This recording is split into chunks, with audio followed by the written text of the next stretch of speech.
everybody. How did you find it? Everybody, you met everyone, all the project leads. Did you have a chat? Yeah? Okay. And I think we have got some wonderful projects in the room. So thank you for that. What I'm going to do is I'm going to pass the mic to Sichi now, because we have got a few questions which she would have collated, speaking to different people, their feedback. And then Sichi, over to you for that, please. Thank you. Thank you, Jyoti. The first question, Sarah, is for you, School 360. Can you please clarify how the local community benefit from the project, along with direct beneficiaries, pupils, parents, and carers? Okay, so we're in phase one of the project at the moment. So the main beneficiaries at the moment are the pupils at the school and their parents. We have a community gardener who comes in for 1 day a week and does gardening sessions with the children. And then after school, he opens the garden so that parents can come with their children and do gardening together. Across the summer, we're planning phase two, which involves installing an outdoor toilet and building more raised beds in the playground. And then we are looking to open the garden on Saturdays in the autumn and having the community gardener come and supervise that. And when we have that in place, we can open to local residents, and anyone who wants to can pop in and use the garden. Fantastic. Thank you so much, Sarah. Oh, lucky me. The next question is for you, Zoe, but I don't have to walk too far. Here we go. So how is your session different from the library service offers digital skill sessions like Learn My Way? What makes it different mainly is that we are focusing on helping people to get confident using their smart devices, because that's what people, especially seniors, actually have. But it's a very holistic approach to digital learning. So we try and make learning meaningful and fun and creative. It's active, creative, and what else is it, Bo? Connected. That's it. Yeah. And most of our participants live alone. So this is a really lovely opportunity for them to come meet new people. And they're just signing up for all sorts of other things as well, because it's based in the library. We've been taking people out on trips, then they're voted for by our participants themselves.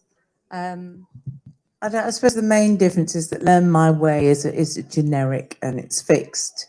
But what we do is completely organic and completely open, and it's led by the group themselves. Yeah. Yes, it's what they want. And I heard, Zoe and Bo, that somebody through your session found their lost family. Is that true? Yes.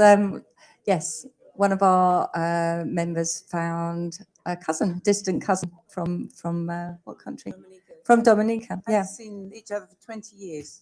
Yeah. So, yes. And they're looking actually to move into the same sheltered accommodation together, trying to. So, yeah, all these things sort of happen. Amazing. Thank you so much. Right, let me see. And someone else along this line. Here we go. Be hard. No, they're over there. Will be perfect. Sorry. Wellbeing Cafe, I've got a question for you. So this is not me, but somebody else. I went to one session and it was surprising to see the number of people there. What professional help, support, and guidance do you provide at your sessions? We provide courses on different types of education that they can get in different parts of the borough. We provide information on childcare. We provide information on drug abuse, alcohol abuse. We have different outreach teams come and set up a little stall in our cafeteria each month, and they do a little workshop, so anybody can come in and use that. Wonderful. Thank you so much. So, Abbey Hub Woodland, where are they? Oh, here we are, Grow Green. So I attended, again, it's not me, I attended a couple of your events and noticed that these lack diversity. What steps are you taking to make it more inclusive? So I don't know which events that would be. I think we're definitely trying to, a big part of what we put into the budget this time around was a lot of promotion. So we're doing lots of outreach and flyering across the very local proximity to the gardens and around Stratford as well. Yeah. Thank you so much. Shahid, this one is for you. Togetherness Cafe. Your group is is growing by day by day, isn't it? So the question is, how do you manage and ensure that everyone in the group has a voice? Very interesting question and very important question. You see, the thing is, whenever we deliver, as Blossom is the organization that delivers, every program is a program of the management who run it. It's actually the people on the ground who run it. It's a very diverse program. About 90 people here every Monday, and we help people with the form filling. We help with everything. There's a lot of things that we need to learn as well. We accept that because that's a learning curve is very, very important. But what we try to do is we treat everyone with something that's missing in a lot of communities, and that's compassion. Compassion, understanding, and respect to them in their own language. One of the things that we did recently, we did a poll of people in our group, about 90 people, have they used the library before? The vast majority have not been into this library. So that's very, very important. Suddenly people not in the library feel that this is somewhere a sense of belonging. So our adage is sense of belonging. We want everyone to belong. One of the things I would say is we've got all these other organizations. The Togetherness Cafe is just a small part of that. Together, we make things happen as organizations, and that's really important. Thank you very much, Shahid. Thank you. Kansha, question for you for Skate Girls and Pals. So the question is, how are you promoting it to the people in Newham, the sessions, because not everyone is on social media? Hi, yeah, that's a really great question. And we've also noticed that we promote in advance as more people showing up. So one of the things that we're doing is we're be doing sessions with the Carpenter's Estate, and there will be like posting happening around that. And that's probably going to be available at like boards and stuff like that, because we understand that not everybody has access or wants to access social media. So we will have sessions coming up in the area which you'll probably see posters for around, and we'll also be working on, once we have more staff capacity, to be able to like go around and actually share that with people. Yeah, but that's a really good job. Thank you. Thank you very much. Thank you, Siri. Is that any I more know questions? Linda has got a question. I can't see where she is. Linda? Sorry, Linda. Didn't see you there. Thank you. So I've got a question for the Steering Dynamic Drug-Free Youth. And what are the next steps for a young person after they've engaged in one of your advice sessions? Okay. Sorry. Actually, drug education is for everyone, but we prioritize our time for the youth because that is the most challenging transition period where they have the peer pressure. Okay. We signpost youth to different projects if we identify their needs, and we put them into skill acquisition where they learn so many skills, especially we try to community groups.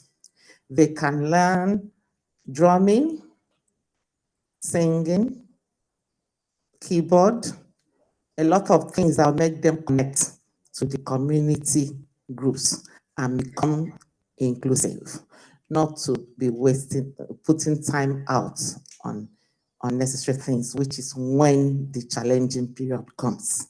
That is the procedure we take in. But the most important thing we put our time is the education. That is where is putting them a lot in. These few months we are in the library, we're not going to see many groups. And we're not advocating for so many groups because it's a sensitive project where they shy away a lot.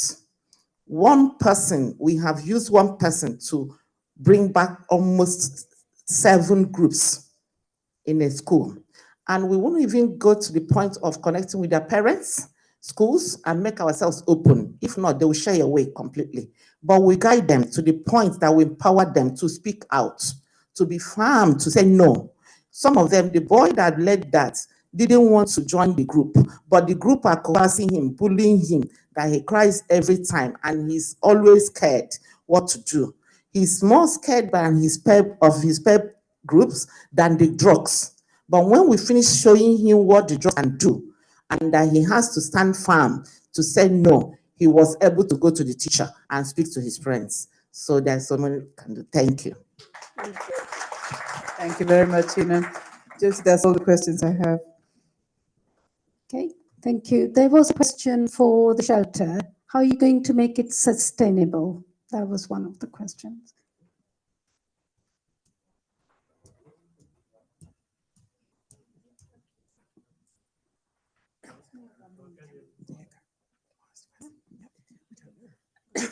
Sustainable from an environmental perspective or from a cost ongoing perspective?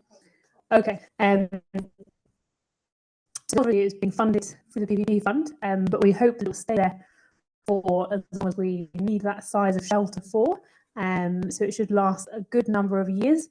And it's going to be, we're sort of looking then at long-term fundraising to make sure that we keep it in beautiful condition, and potentially expand on it as well. So looking at eventually getting a compost toilet, looking at, one day maybe we can get solar panels on the roof, water from the roof to fill up our water butts and that sort of thing as well.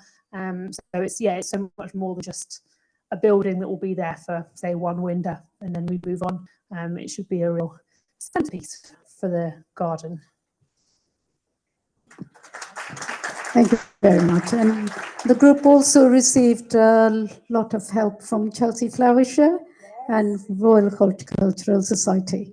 So well done to that. Jyoti, I think one more.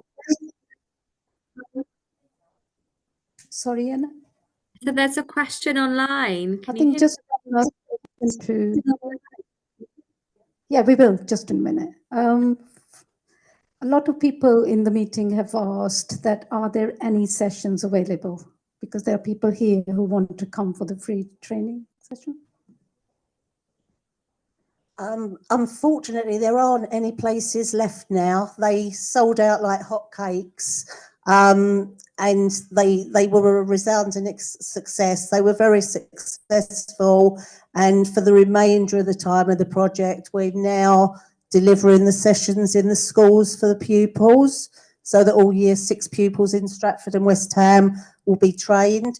We are looking at alternative sources of funding though, because there is such a great demand, and I'm giving out a business card to people so that if people are interested and would like to go on a waiting list, if they email me, and then if we are able to secure funding from another source, we already have your names and email addresses on a waiting list, so we'll be able to email you first.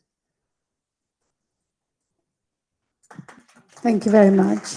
And is anybody online? Would they like to ask a question, please? Thank you. Yes, I'm asking on behalf of Sandra. Are there any groups that are working together or collaborating to promote their project? Have you found another group whose project can complement what you do?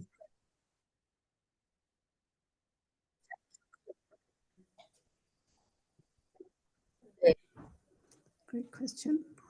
So the question is, are there any groups that are working together, collaborating to promote your project? Have you found another group whose project can complement what you do? People need people? Yes, we worked with Carpenters and Docklands Community Fund, and they very kindly drove us to Cody Dock and lent us their van and a driver who took us all there and picked us up and took us back again. And that was amazing. And in return, we hopefully are going to help them make a video to help them fundraise for their charity. So it's favour for a favour. Thank you. And the venue used, that was funded by 2021-22 project. That was People Park Places project. Any other question? No, that's it. Anything else, Senna? Anybody wants to ask a question online? No? Any questions in the room? If anybody wants to ask anything? No, that's great. So, You voted for us because without the money, we wouldn't have been able to carry on running our cafeteria, and it's made a difference to so many people's lives in the community. So thank you.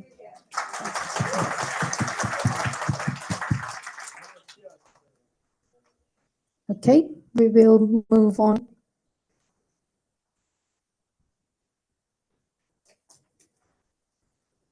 Okay, just very quickly, everybody. Next Monday, all the project leads and anybody who wants to attend, we have got 50 Steps to a Healthier Newham. That is Monday, 1st of July, 12 to 2 p.m. And join public health colleagues to help develop a dedicated local plan for this area to address issues of health and well-being that are important to our local community here, and also to the community, voluntary and faith organizations. So please, 12 to 2. The session will start promptly at 12:05. Thank you.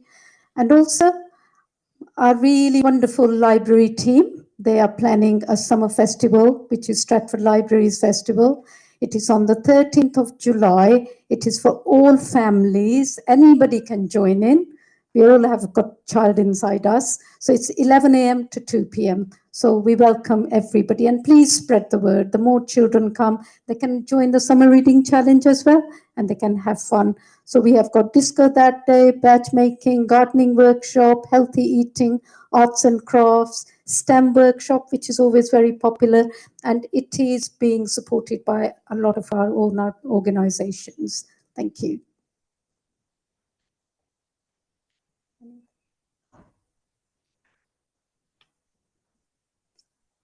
Okay, very quickly, small grants. This is open at the moment, so some people who did not get the funding last time, or they haven't had a larger funding, they can apply for this grant. It's from 500 minimum to £1,000. Its grant is now live. It started on the 14th of June, and it's closing on Sunday, 28th of July at 11 p.m. So PPP, everybody, unfortunately, you don't qualify for this because you already have had a funding. So, but please tell people who could be working with you, people who want to run new sessions, and especially people who have an idea, but they want to start with that idea. It's only one application in the borough, so please don't apply at various places. And there is grant information session, which is tomorrow at Stratford Library, 1 p.m. to 2:30 p.m. So please, if you want more information, you can join in, and online session via Microsoft Teams on 4th of July. You can register by emailing smallgrants@newham.gov.uk. If you're looking for more information, please check on the website, Neighbourhood Small Community Grant, and you will find all the information. Or you can speak to myself, you can speak to CG, you can speak to Sandra in this place. Thank you. Anna? Anna, anything you want to say? Just thank you all very much for watching. It's okay. Such a great turnout. Shall I say about the event? To say, JT. Sorry, the sound is not very good, Anna. Sorry. Okay. Before I pass the mic to James to do the closing remarks, if you already haven't done so, please give us your feedback. Like I said earlier, it's really, really important for us. So thank you for that. And I'm going to pass it to James now to say a few closing remarks.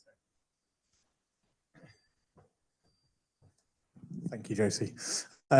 So can I just, as a closing act, just ask us to give one final round of applause to all of the project leads and for their time and effort for getting this together today.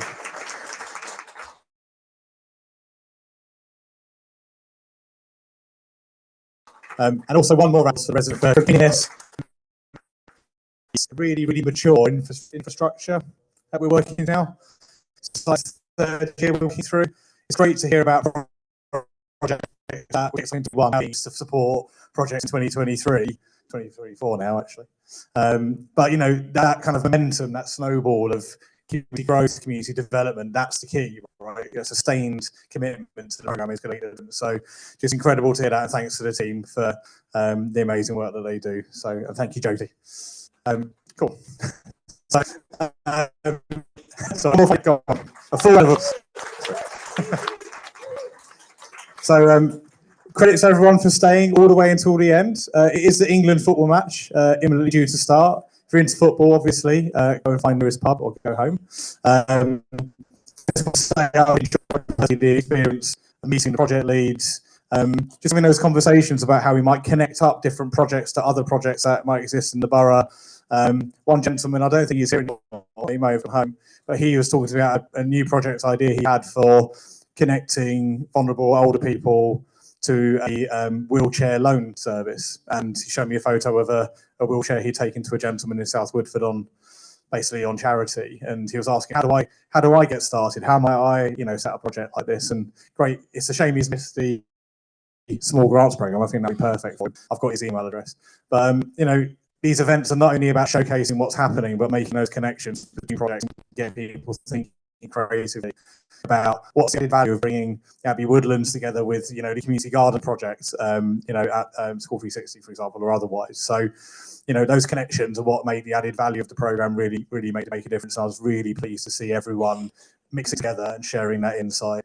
So I just want to say thank you again. I can't wait to see what's next. I don't know when the next event's going to be. I imagine it's in January. Can't wait to see how we get to the end of this programme, talk about the next round, no doubt. And thank you for coming, and have a safe journey home. Okay. Thank you, James. Good evening, everybody. And do you think England will win? That was, I think, louder. We need it a bit louder, more confident. Thank you, everybody. Thank you.